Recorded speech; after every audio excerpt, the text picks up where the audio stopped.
the Spot Track Podcast, talking sports contracts, the salary cap, and business of sports. Today's edition of the Spot Track Podcast is presented by The Athletic. Check out theathletic.com/spottrack in your browser.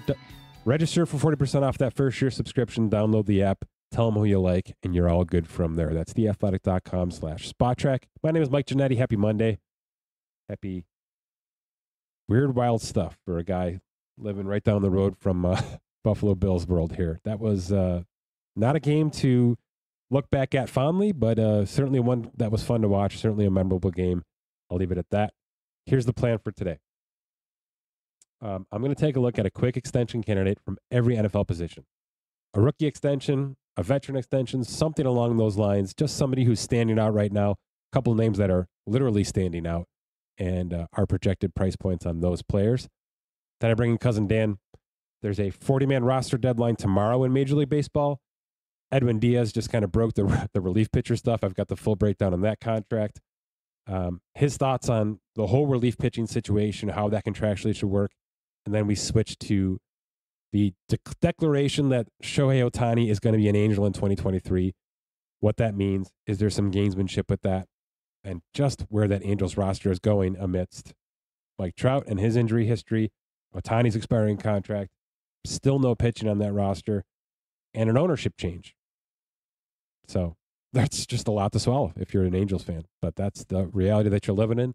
And Dan and I have some decent conversations on where it all may end up for 2023, if not going forward. Little football first, little baseball to follow. The all Week 10 NFL extension roster. Couldn't be more specific than that. It's just a really good time to take a look at some of these players. At least one per position here. I'm going to start with the quarterback, of course. I haven't talked about this guy enough. It's time. This team is scary. They're absolute must-see offense. Watch. Tua's great when he plays. Great, obviously. And there's concern. I'm not going to get into that concern. I'm not going to dive deep into any of these players. I'm simply going to stay on the surface. Tua's up for an extension after this season. He's in that third-year window here. And he's playing himself into at least the conversation. So I'll stop there.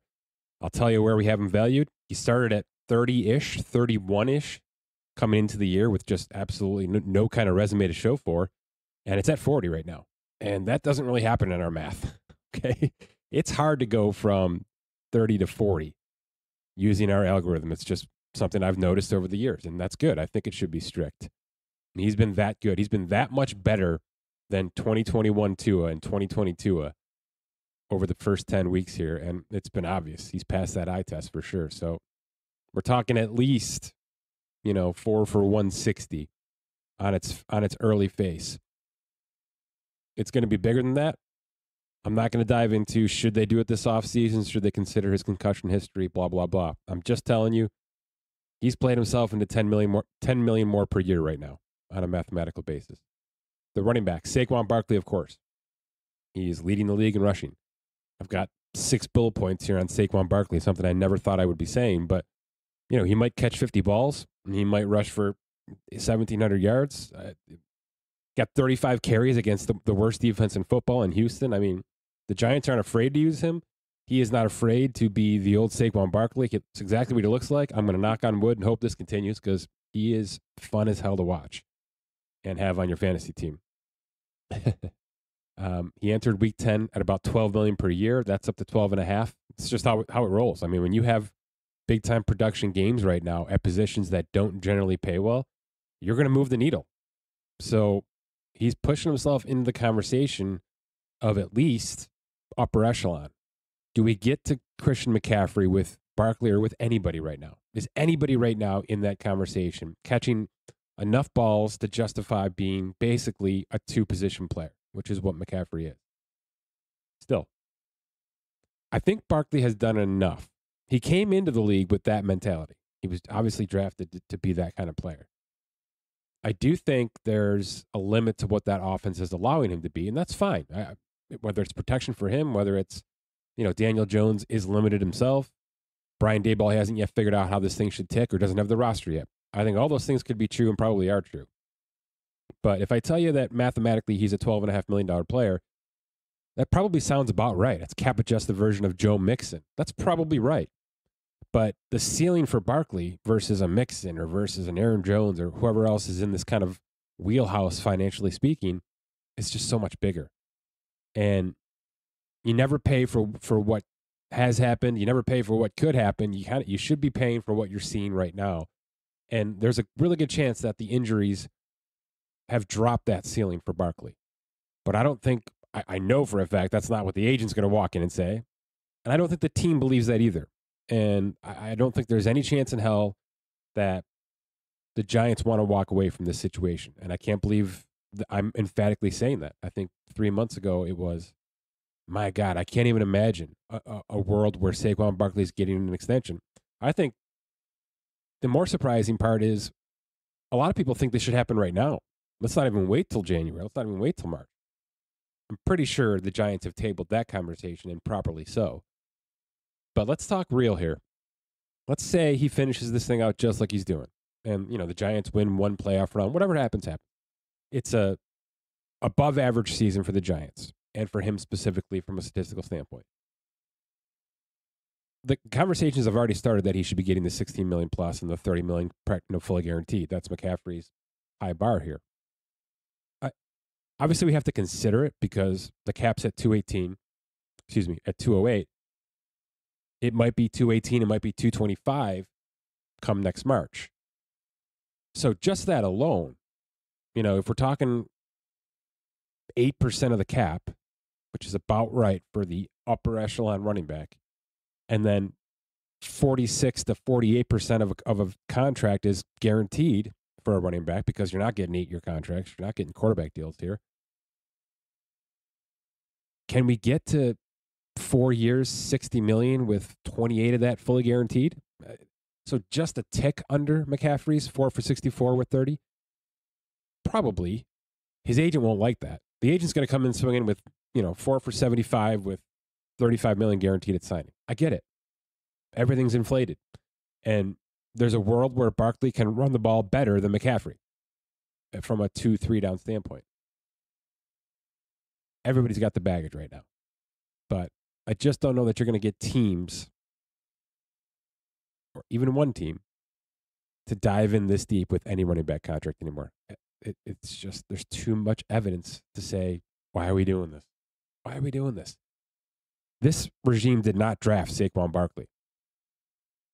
There's nobody in that room attached to Saquon Barkley's draft stock.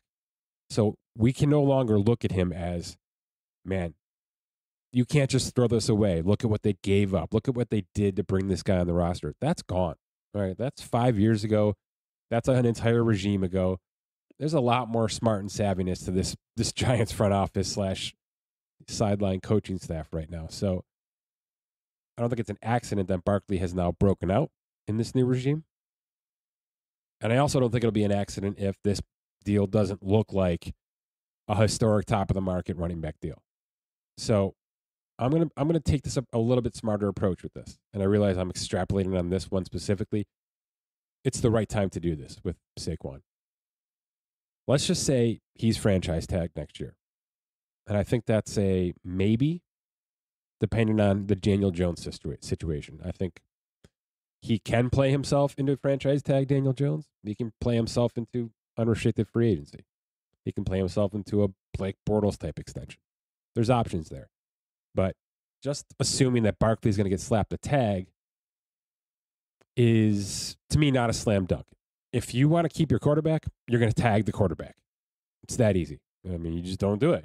You're not going to lose the quarterback. Now, I don't think there's going to be 9 teams clamoring for Daniel Jones' services, and there may be 9 clamoring for Barkley's.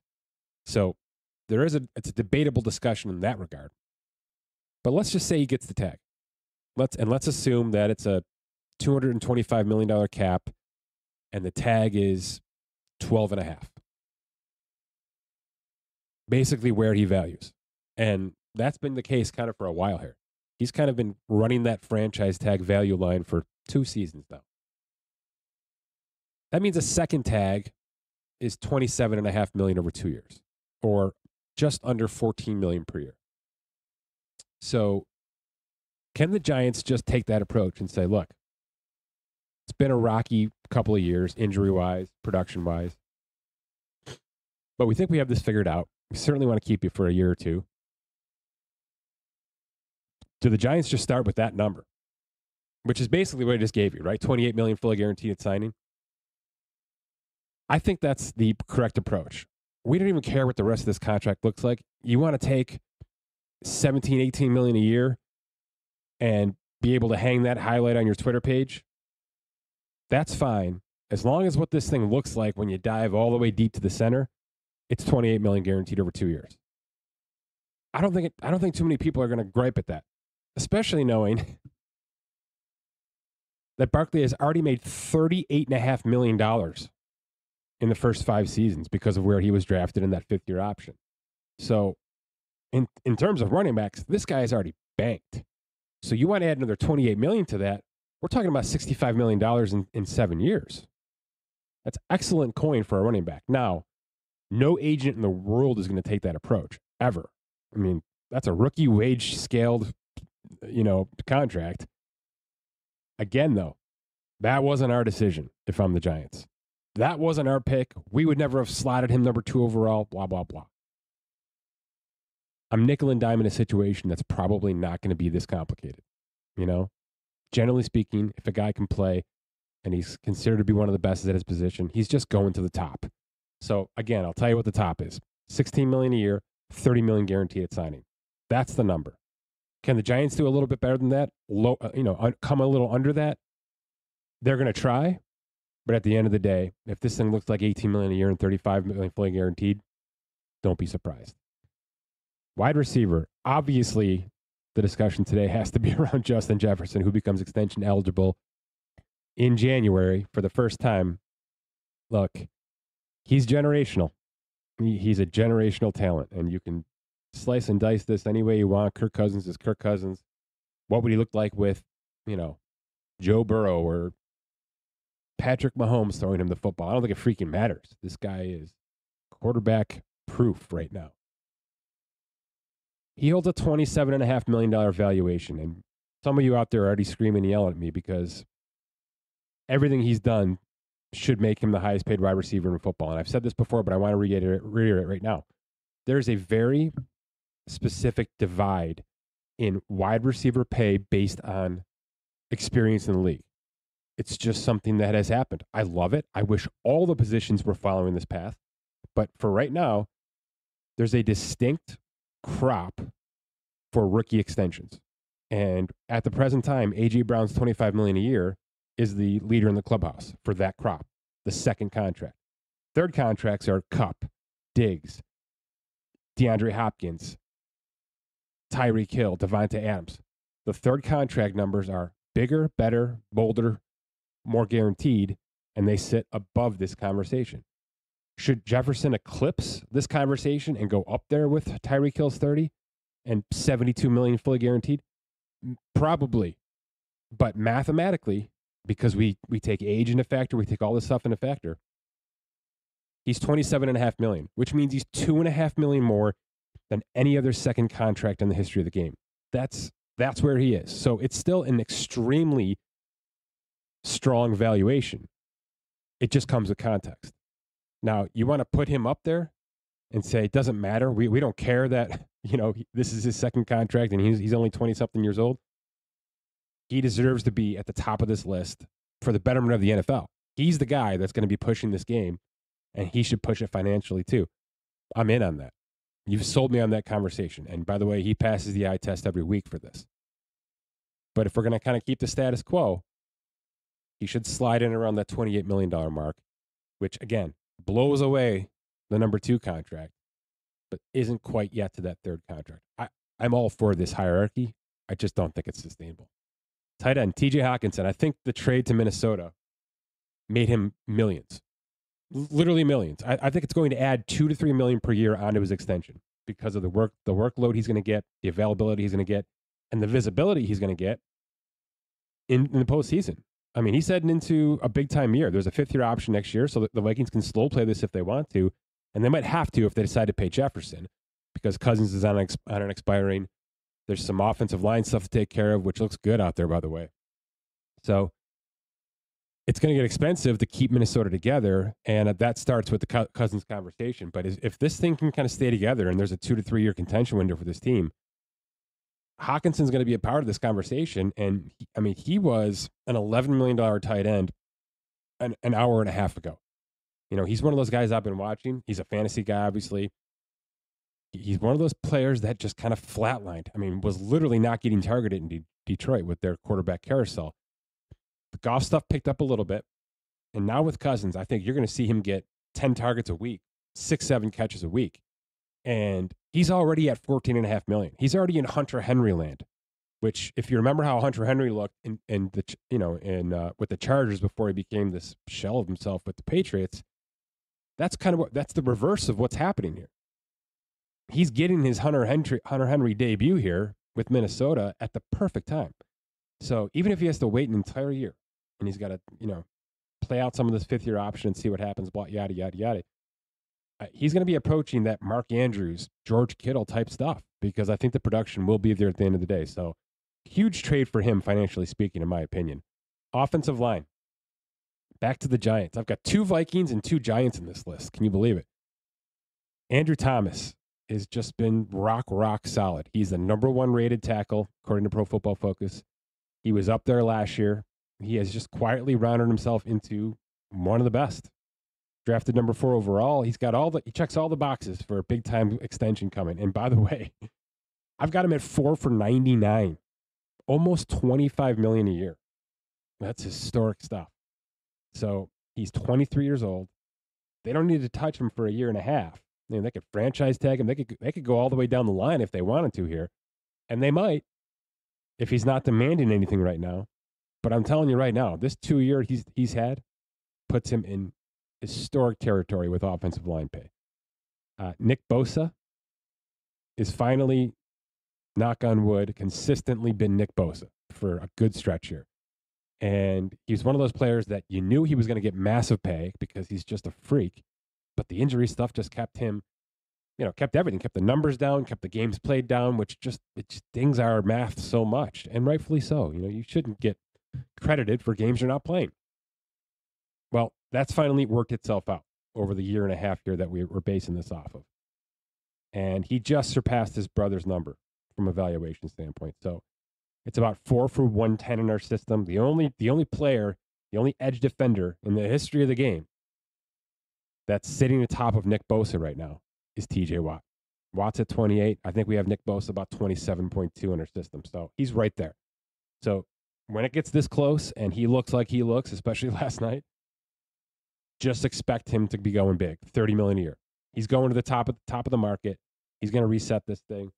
And I expect that to happen soon with the 49ers.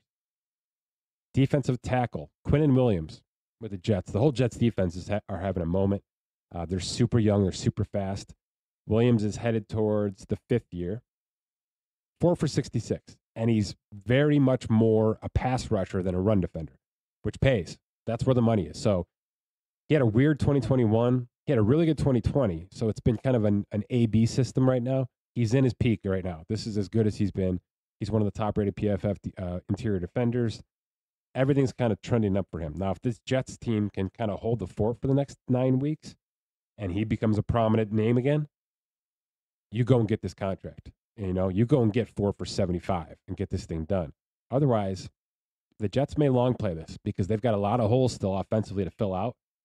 And I'm not sure they're convinced on Zach Wilson either. So there's a lot of reasons not to pay a defensive tackle right now in football, and not having your offense figured out is one of them.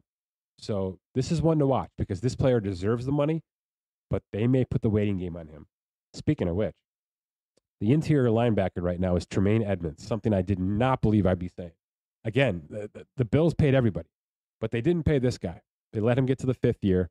He's the leader of the locker room, from everything we've heard internally. And he has just been an animal, just an absolute animal.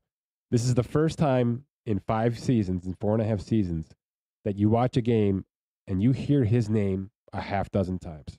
He is in the right spot. He is making the right plays. He is executing the plays. Just things that you weren't seeing over the first 44 seasons in Buffalo here.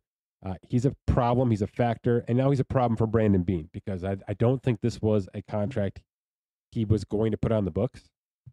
And unless he thinks he can utilize a draft pick to replace this immediately, which is possible, he's going to have to pay it. Now, I don't have him in Shaq Leonard territory or not even Fred Warner territory, right? Which is 19, 20 million a year. He's not there. He's not even CJ Mosley for me, which is 17, 18. He's around the 13, 14 million mark still, trending more toward 14 and a half, which is like Zach Cunningham stuff. The Bills have been really good at knocking 2-3 million off per year as kind of a team discount. I think there's a chance that could happen here, all things considered. Look, we had 4 years of what if and 1 year of hell yeah. To me, that screams tag. And I've talked about this before. I think he's a bona fide transition tag candidate. The Bills really don't have another tag candidate in the roster outside of Jordan Poyer, but that's probably not going to happen. I still think I would slap the transition tag on them and see if another team comes in and offers them $16 million a year. At which case you say, we're not going to do that. We're not going to do that. We'll figure it out in the draft. But there's an outside chance still that 4 for 60 happens. There's an outside chance that Brandon Beane says enough is enough. You were a good soldier kind of letting us get this thing to the finish line. We don't have the cap, stability right now to slap a big tag on you. If you want to take a discount and stick with us at $12 million a year, 4 for 48, we'd love to have you for 2 more years guaranteed. If not, that's it. So to me, everything's still available for this, but it should be noted that this guy's having a career season at the perfect financial time. I don't really have a cornerback for you. All right. I mean, the names on the PFF list are fine, but they're, to me, the free agent list, the extension candidate list, I don't have a cornerback who's even going to make $12 million a year. There's Jamel Dean in Tampa Bay. He's got 2 picks, 30 tackles. He's a good run defender from a cornerback spot. That's a $10 million cornerback. That's Bradley Roby. That's Darius Williams, who got paid with the Rams, even though I think they regret it right now. It's just a weak crop. So you'll see a couple names go. You'll see a bunch hit the market. You'll see a lot of guys sign for 3 for 27. I think that's just how it's going to be this offseason. But it's just a weird, weak crop right now. And speaking of Jordan Poyer, he is my safety. Because, again, it's a weak crop there as well. All the safeties got paid over the past 2 years, except for Jordan Poyer. And he showed his value on the field. He's showing how much he's valued when he can't be on the field. He's 32 years old. He's still an $11 million safety for us. I know that, this thing is up to $18 million a year, and Harrison Smith got $16 million. He's still at 11. And I just told you what Brandon Beane demands out of his players, especially the ones getting into the 30s. I don't think he's going 12. I just don't. He got it around 10 last time. I think 3 for 33 with a year and a half of that guaranteed is probably all Brandon Beane is willing to do right now, unless the value that I'm talking about is multiplied by 4 inside that locker room, inside that clubhouse.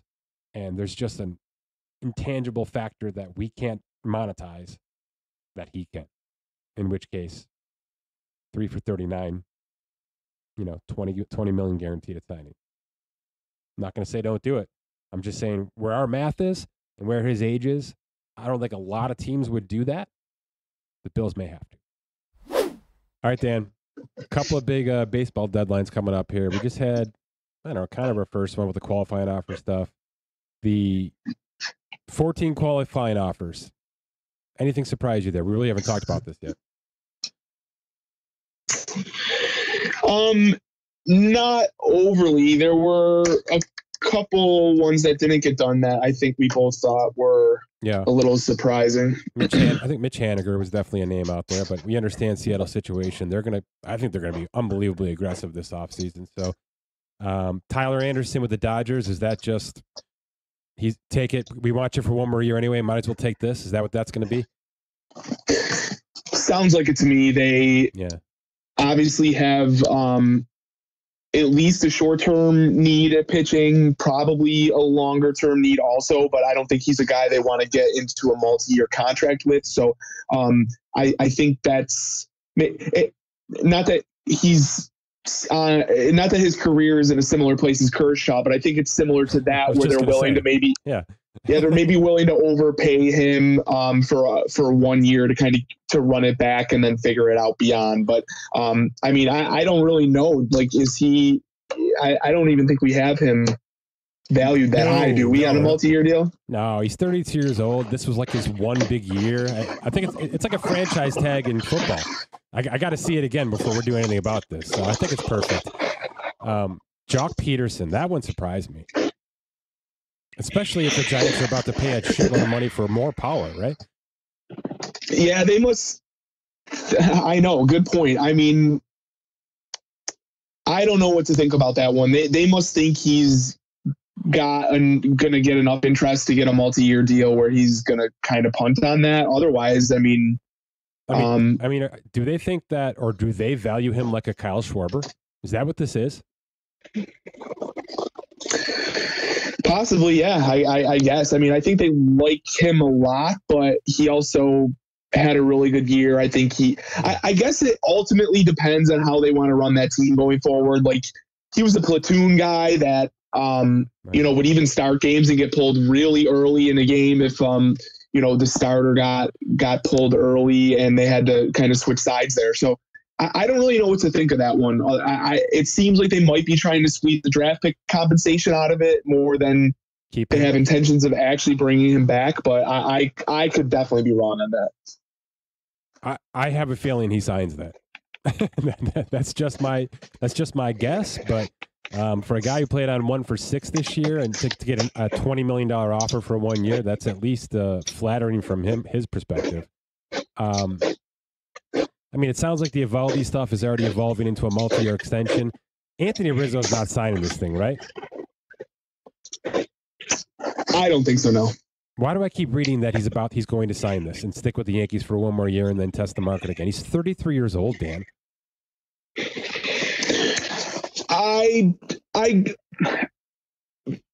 It's a good question because typically we like to rag on these like first base only type guys, but he does offer a profile that should age nicely as he ages, like rather than some of these like really one-dimensional guys. He's a very good defender.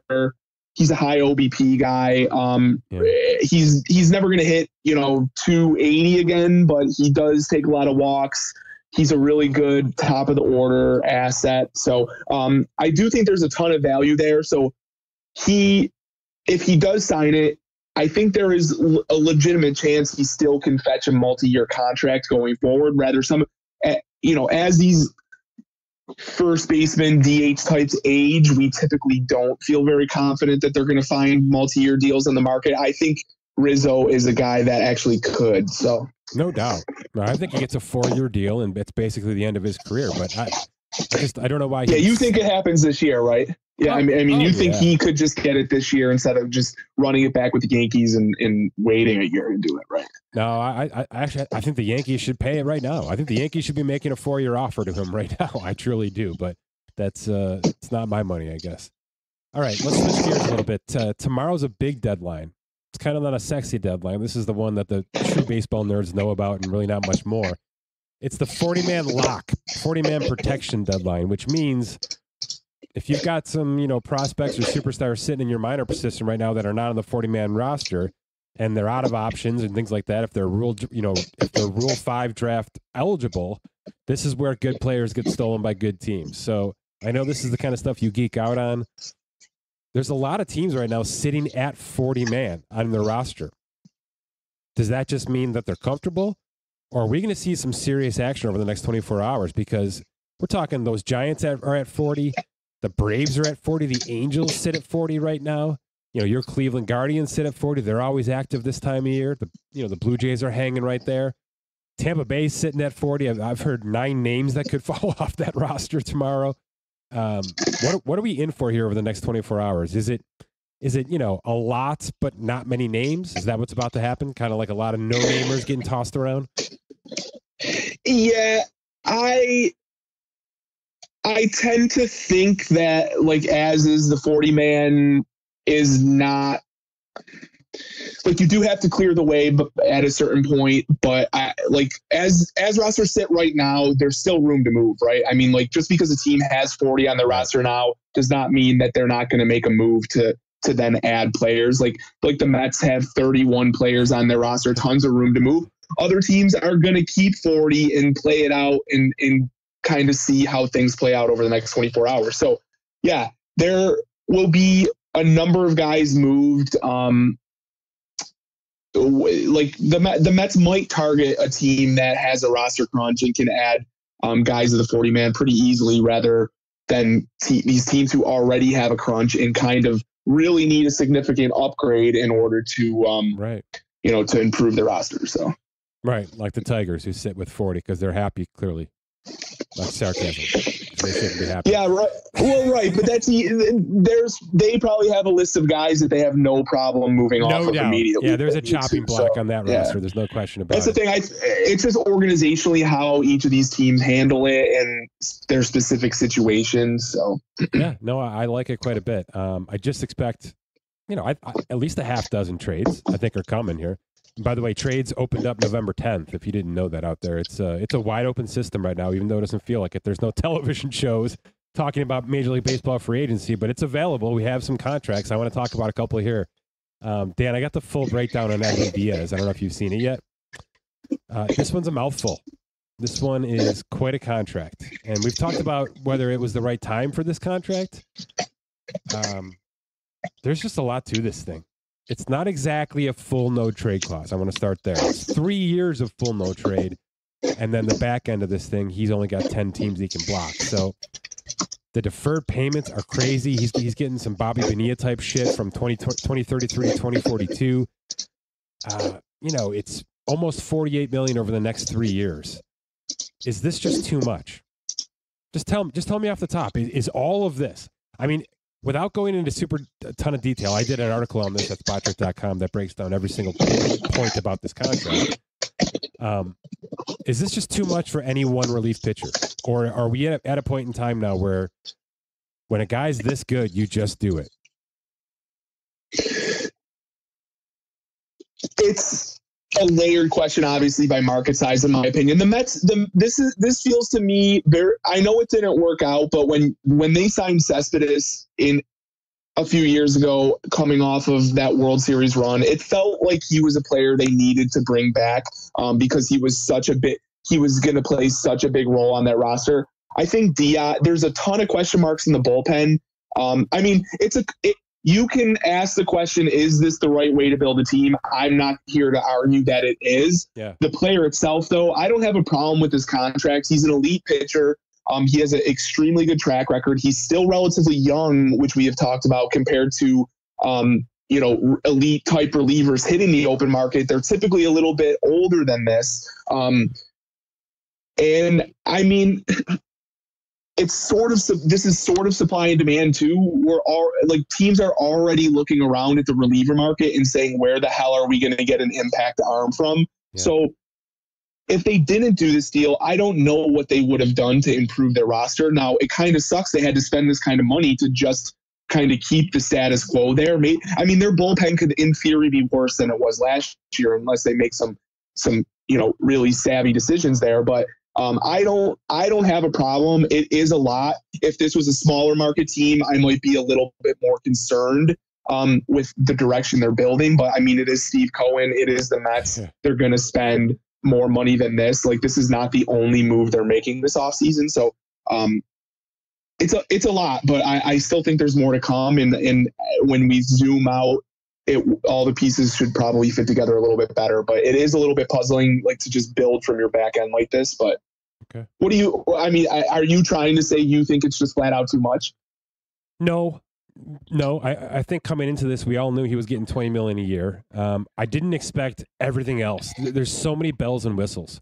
I mean, a player that's fair. Out, the no trade clause. I mean, this is just a hell of a lot of power for a ninth inning guy. It really is. It's a hell of a lot of contractual power for a position that is so specified.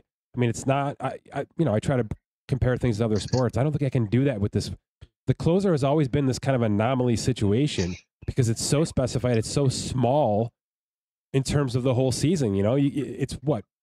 Is it 60 innings? He pitched 62 innings last year, you know, and he's got all the power of any starting pitcher in the game, or he's got as much power as Aaron Judge is going to get. Let's put it that way.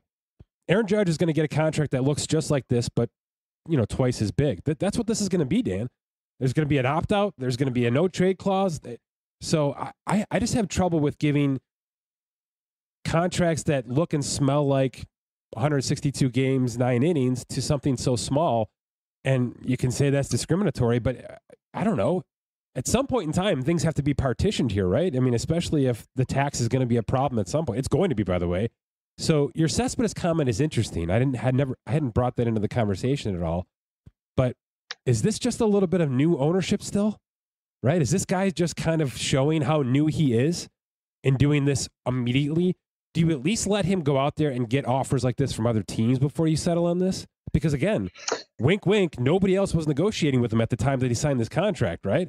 Now, maybe there were offers that everybody knew about, but to this regard, it had to be this strong and stable and rock solid for the player?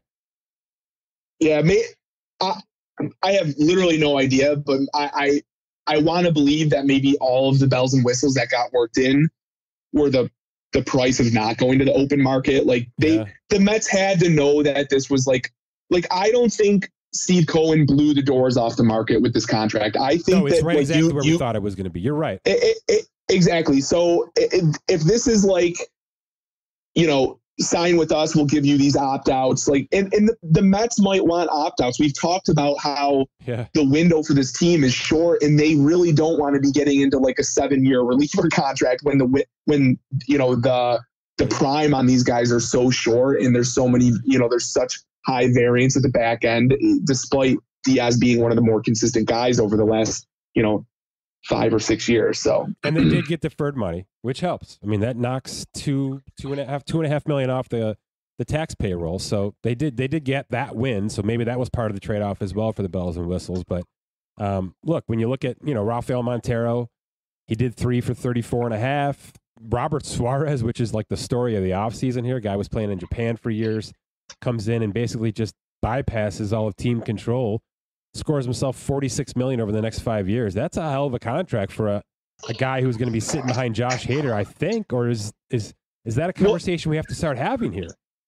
Well, so you see the contract. There's ending game. I forget how they phrase it, right? But it was like if he finishes a certain amount of games, the contract kind of balloons significantly. So what they're trying to say there is they're trying to build in the safety net that if he does become the closer, that he gets paid appropriately for it. And I kind of like that. And I also think that supports us saying Diaz, or at least me saying Diaz sort of deserves that, because that's like a pretty significant contract for a guy that we don't really know what to expect. And we don't even know if he's going to close, right? But he could be a closer. So if that's the market for like the next in line, like I'm fine paying up for Diaz if that's the market price, right? No, you're right, though. There's clearly an effort to start finding saves from everybody, because I'm starting to see these games finished or appearance bonuses everywhere in every contract. And by the way, I'm seeing it in a lot of starting pitcher contracts too, where guys, they know they're going to be doing both duty, right? They're going to be a long reliever. They're going to be a starting pitcher. They're a number 4 or 5 starting pitcher. You're seeing more and more of those. I think Chris Flexen, a player who's probably going to get traded in the next hour and a half here, is that kind of player. His next contract is going to look like, could be an 8th inning guy, could be a 4th starter in the rotation. So you're right. It might be easier to find 3 good starting pitchers than 1 9th inning guy right now. Is that fair? Exactly. Yeah, exactly. And a number of teams are going to just go to these Rays type committees where they're just playing matchups, right?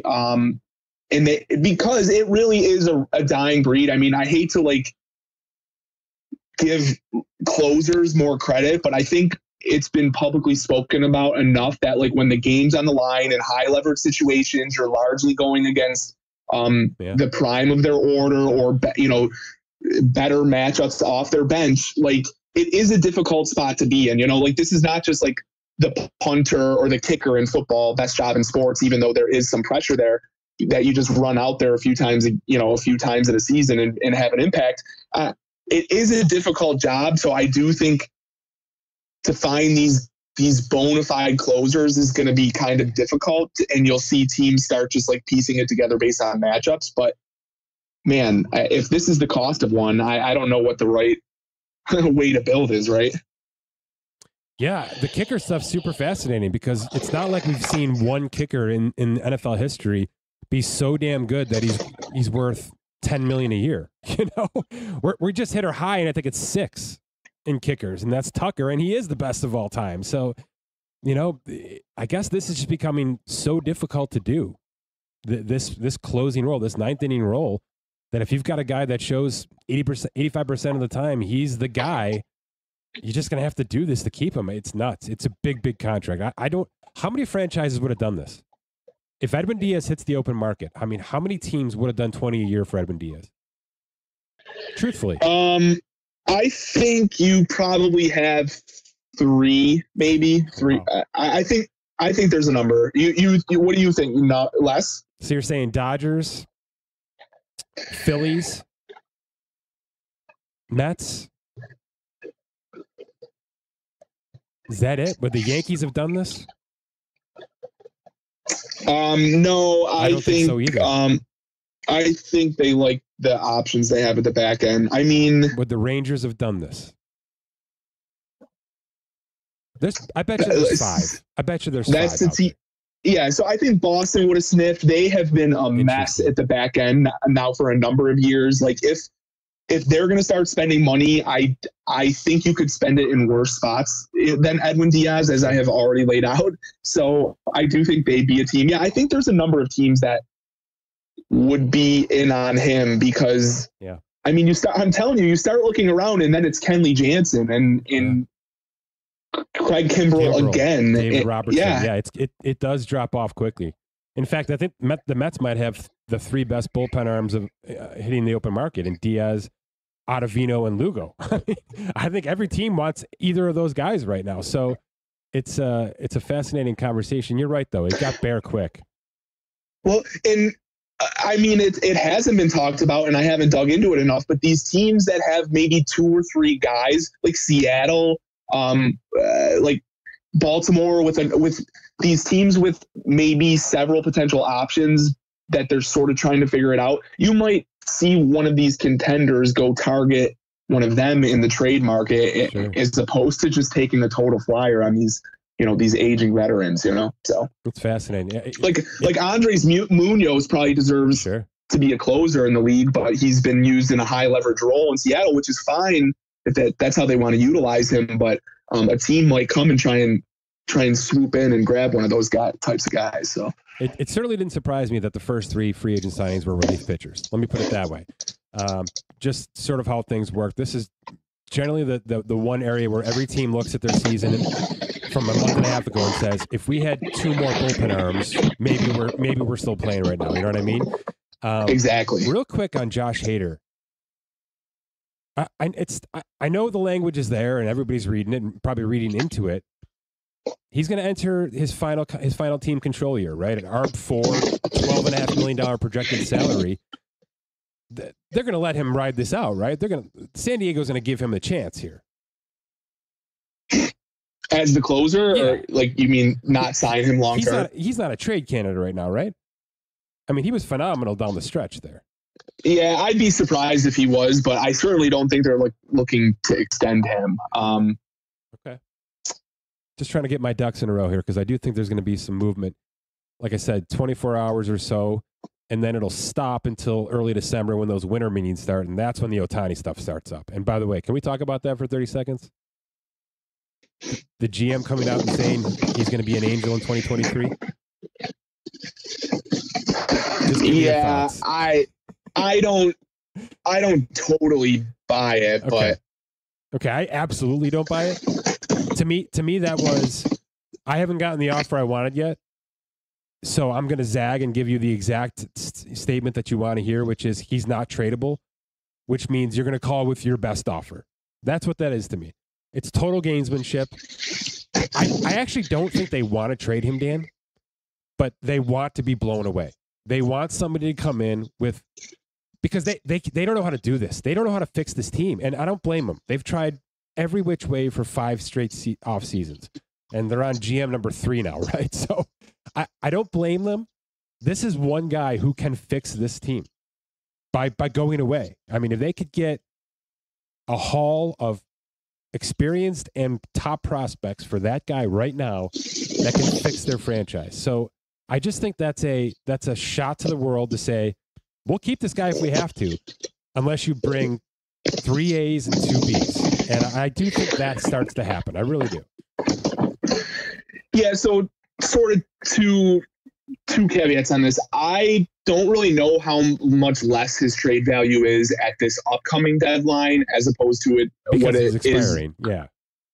Yeah, so for a team to come in and trade for him right this minute, I don't really know if they're going to get that much bigger of a haul than they just wait. If they just wait until the deadline. Now, they should have traded him last deadline where you could have gotten multiple years of a playoff run, but they didn't do that, and that's okay.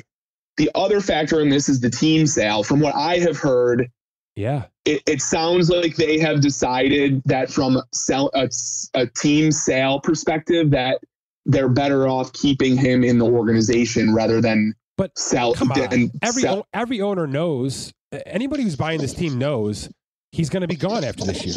See, I don't agree with that though. I think he likes it there, and if they're willing to commit, I mean, should they be building around him based on their current timeline?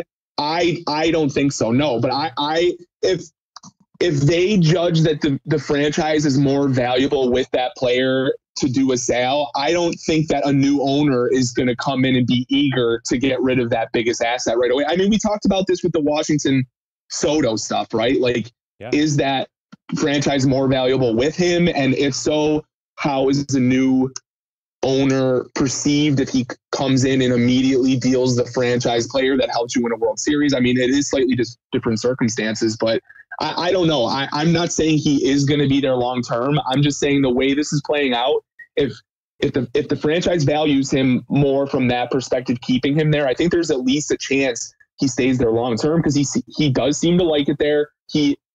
Both sides have played this very, very lightly, where he has said nothing bad about them. They have said all the right things about him. Other places he would end up is pretty much New York and LA. So like, I don't, can I make one more point? I don't know. Cause I don't want to just sit here and shit on the whole situation. This team was really good for like 2.5 months. Really good. I remember sitting here with you and talking about the Angels. I think they have it figured out. I think a couple of these pitchers can really hang. Mike Trout was Mike Trout. And then Mike Trout got hurt, like really hurt. And everything went to shit.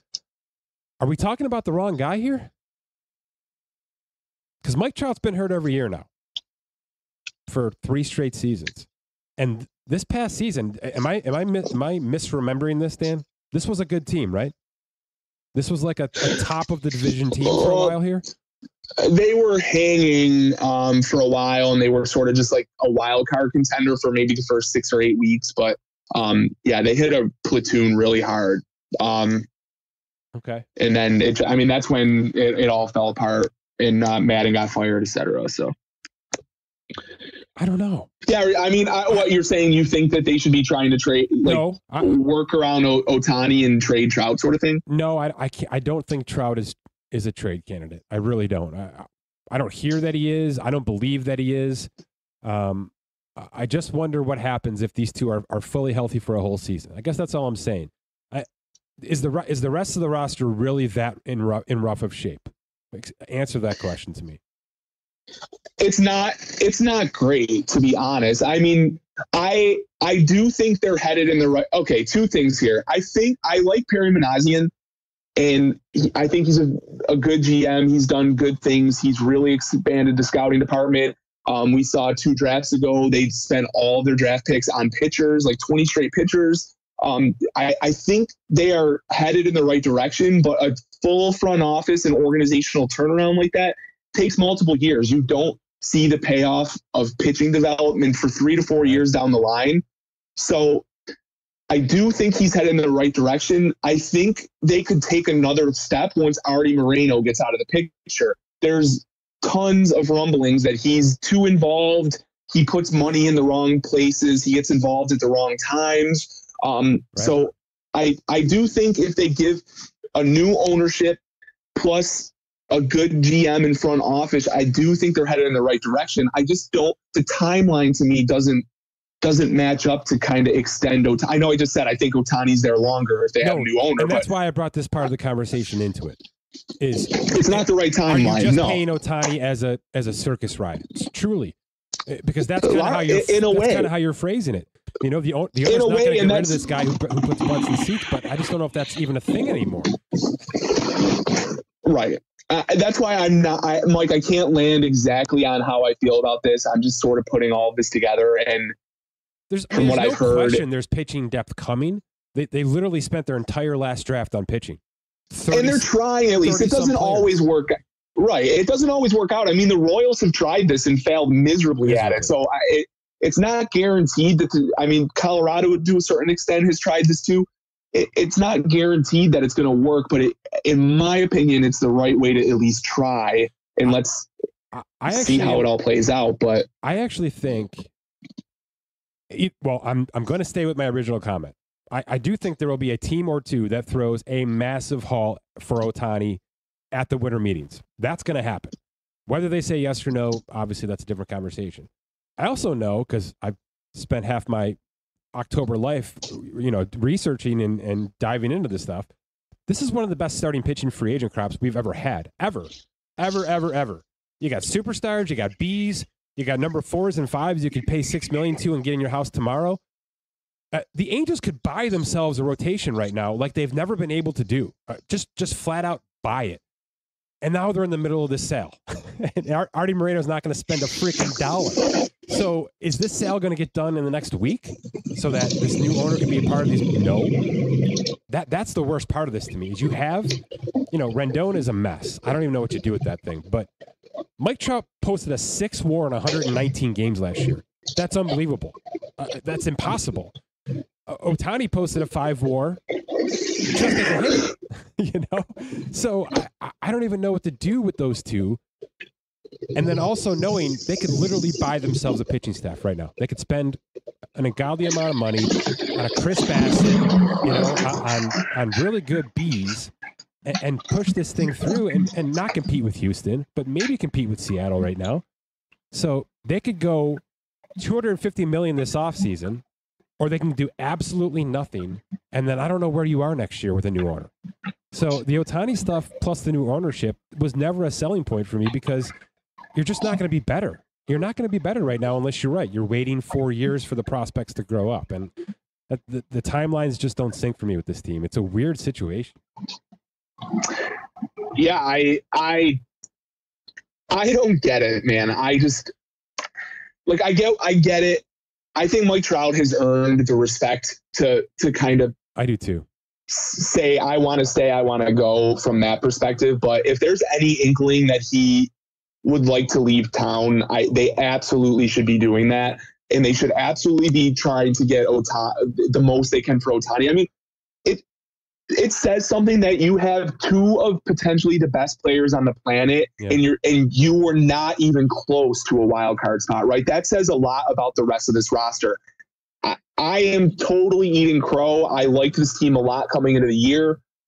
The depth here is very non-existent. I mean, when you start looking down this roster, like David Fletcher, Luis Rengifo, Jaime Barria, we're just beyond those two superstars, it's very, very thin. I mean, even Rendon is, I sort of like him as the player, but he's obviously way overpaid.